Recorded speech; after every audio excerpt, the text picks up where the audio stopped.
Olá! Novembro começou com ganhos para o Ibovespa, ganhos que marcaram também o mês de outubro, período em que a Bolsa Brasileira acumulou uma alta de 2,36%, fazendo com que a valorização do ano fosse para 22%. Os motivos por trás desse comportamento são, como já falamos em outros vídeos, a aprovação da Previdência, o endereçamento da questão fiscal brasileira e também o cenário externo um pouquinho mais ameno.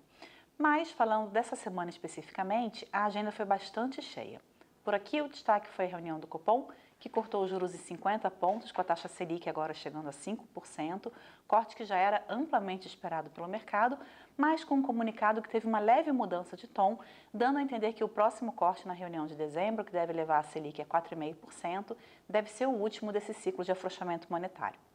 Além disso, os dados da indústria que foram divulgados hoje aqui no Brasil registraram uma ampliação de 0,3% na produção industrial, número que, apesar de ficar um pouco abaixo do que o mercado esperava, configurou o segundo aumento mensal consecutivo, o que pode ser uma nova tendência de crescimento para a indústria. O resultado analisado ainda registrou um crescimento de 1,1%, interrompendo com isso uma sequência de 3 meses consecutivos de queda. Os fatores por trás dessa alta da indústria são, além do ciclo econômico propriamente dito, que está se recuperando, também pontuais, como, por exemplo, a liberação de recursos para a FGTS, o seu impacto para o consumo e, consequentemente, o impacto para a indústria brasileira. Lá fora, o destaque de hoje e também da semana foi o payroll dos Estados Unidos, o relatório sobre o mercado de trabalho por lá, do mês de outubro, que registrou a criação de 128 mil postos de trabalho, quando as expectativas eram bem mais baixas, de 75 mil novos empregos criados. Com isso, a taxa de desemprego oscilou de 3,5% para 3,6%, permanecendo ainda muito perto das mínimas históricas. O dado por si só já foi muito positivo, até porque o dado anterior também foi revisado em alta e acabou gerando ainda mais otimismo pelo fato do mercado de trabalho ter tido um comportamento bastante positivo, apesar do impacto de uma greve de 40 dias da General Motors nos Estados Unidos.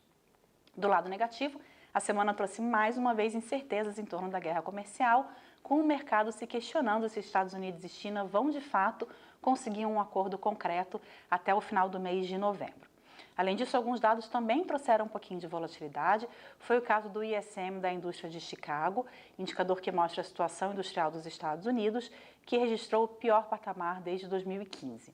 De todo modo, no momento da gravação desse vídeo, o comportamento era positivo para o Ibovespa, a bolsa tinha uma alta acumulada de um pouquinho mais de 1% na semana, e isso depois de encerrar outubro, como eu disse no começo do mês, com uma elevação de 2,36%.